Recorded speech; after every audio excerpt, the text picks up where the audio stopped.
All right, so last Friday we left off on this slide with how do people shape policy. And in this we talked about how, linkage institutions, they largely transmit information both from the government to the people and also from the people to the government. And we said that these linkage institutions, oftentimes the media or interest groups, are influencing the policy agenda by directing people's attention, giving them um, maybe a focus area of what they're really kind of thinking about based off what's being shown and what's being covered. And before we go on, we're gonna kind of look at the cycle of how policy is created in the policymaking process. Before we go on, though, I do want to start with the first question. And so the first question that I want to ask here tonight is number one, what is the connection between current events and the policy agenda? Just as a recap for what we talked about last week. So I'll say that one more time. What is the connection between current events and the policy agenda? Second question, I'd like you to think back over the last 5 years, right? Really, we can go back into your early teenage years. I want you to think back and I want you to consider before COVID and before kind of Black Lives Matter burst onto the national scene, what were some other really big hot button topics that you specifically remember over the last 5 to 10 years that would have been dominating the political policy agenda at the time? Moving on here, let's take a look at this graphic right here. And so this essentially is kind of a really simple breakdown of the policy making system.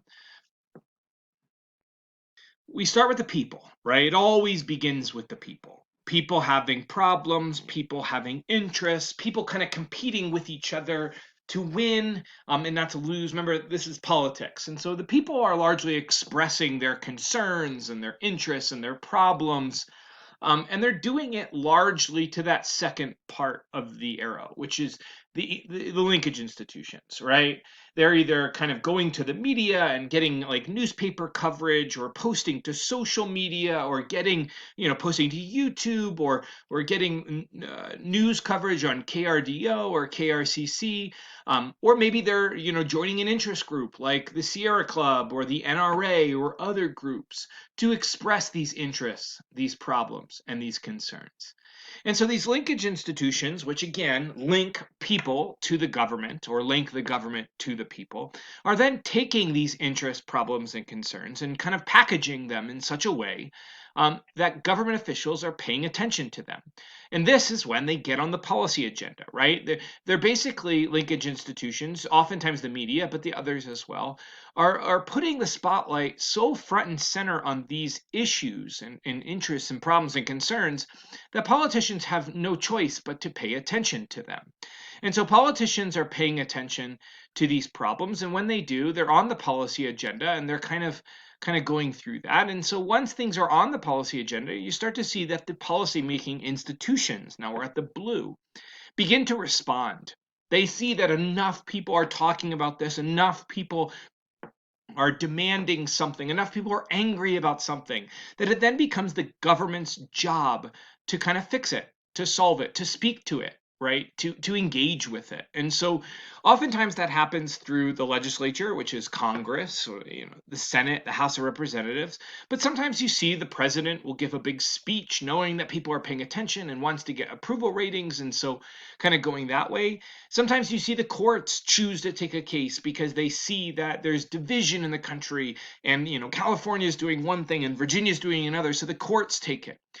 And again, that fourth part, the bureaucracy, which we're going to learn more about. And so these policymaking institutions go and they begin to draft policy, right? Which is now at the gray. And so the policy is starting to be produced to respond to the interests and the problems and concerns that the people started talking about and focusing on. The linkage institutions amplified it and put it on the political agenda. And so the policy comes out next, where you might see, let's say cancer rates or teenage smoking rates have gone through the roof over the last year with like vaping, right? And so, Congress is looking here and saying, oh God, a lot of people are paying attention here. It seems like we have a big problem. Maybe let's create significantly new taxes on vaping cartridges or the vaping devices, or maybe if not taxes, they're going to create a law that says you can't sell flavored vaping cartridges, and you can't advertise in certain places. Or maybe they're creating certain regulations, which is the nicotine has to be below, or that vitamin E that basically destroyed people's lungs needs to be removed. And so taking vaping as something that was on the policy agenda maybe 2 years ago, and they're crafting policy, taxes or laws or regulations. Expenditures would be like what they're spending money on. Maybe they're choosing to allocate $50 million for education campaigns in schools. And so the policy comes out next, and obviously the policy impacts the people. And the people get to see it and say, thank you very much, or this is great, fixes the problem, or no, this creates entirely new sets of problems. And the whole cycle repeats itself. And so this graphic that I just spent the last 4 minutes talking through, that was probably a little bit challenging to just pay attention to, I would encourage you to draw it, right? I think drawing this, when you draw things, it commits it deeper into the memory than even just writing it. And so I'd like you to do that, and let's move on to the next. So the third question is, in your own words, probably not just copying straight from the screen, but basically what I talked about, go ahead and draw this same graphic, as it would help you remember the policymaking system. Next slide here. Types of public policies, right? Without spending too much time here, we can see congressional statutes, which are just laws. We can see presidential actions, which could be, an executive order, an executive action, that the president is making a decision to kind of do something that the Constitution allows them to do. It could be an opinion written by the Supreme Court or another federal court overturning something or saying something was unconstitutional. All of these are public policy choices. And so the last question I think we're going to explore here today is, who governs in our democracy? And obviously, I want to make the distinction pretty early that America is a democracy, yes, in that people get a say and they can participate. But we are not a true democracy in the sense of the word, where everyone's vote counts equally and every decision the government makes, they ask the people and the people say yes or no. We are not. We are a representative democracy. In a representative democracy, the difference is that the people don't actually make the choices in our democracy. We elect people to make choices on our behalf. And so we participate and we get to have our say and we get to kind of say yes or no and things like that. But a lot of the times that's just in, do we elect this person or do we not elect them? And so we are a representative democracy. And so that's the fundamental answer to the question. But political scientists also like to argue, which is, in our democracy, where does the real power lie? And so we're going to explore in multiple places throughout the years um, three big theories. And so the first theory that is covered in Edwards in chapter 1, and you will see this theory many times throughout the year, is the pluralism theory. And pluralism obviously means more than one. And in this theory, basically, it's that many non-governmental groups are basically jockeying with each other and in constant state of competition in order to create policy. And so in pluralism, basically for every NRA there is, the National Rifle Association, we also have in every town in America for gun safety. For every Sierra Club we might have a National Association of Mining and Mineral Rights, or, National Association of Foresters. And so all of these interest groups kind of compete with each other to create policy, and that the lobbyists and the people of these groups essentially are shaping the message and impacting the policy. And basically, the pluralism theory is generally a fairly optimistic theory, because essentially all of these groups, whether it's the National Organization of Women now, or NRA, the National Rifle Association, or the NEA, the National Educators Association, basically they're made up of people. And so citizens get to join these groups to kind of express their thoughts and their wants and their dreams and their energy. And basically, we all, through these groups, have a way to get our voice heard.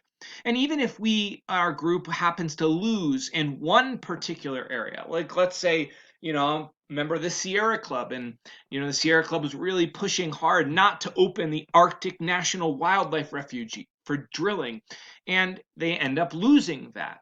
Well, then they can then take their case to the next place and say, okay, well, the Congress said that they can drill in the Arctic National Wildlife Refuge. Let's try the courts.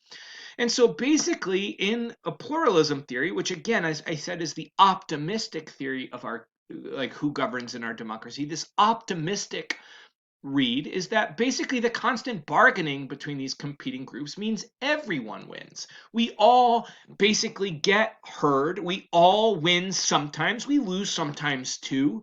But basically, in pluralism, it is essentially saying that the people have the power through groups who compete with each other and sometimes win and sometimes lose. The next theory is a far more negative and pessimistic view of our democracy. And the elitism theory of who governs basically says that it's not the people who influences public policy. It is, in fact, the upper class elites, namely large corporations. And that these corporations have a disproportionate amount of power in our country and pull the strings of government. They're the ones who finance political campaigns. They're the ones who, the revolving door, which we're going to hear about, go in and out of government and control key institutions. They're the ones who sit on multiple different boards of directors and kind of pull the strings as puppet masters for our country.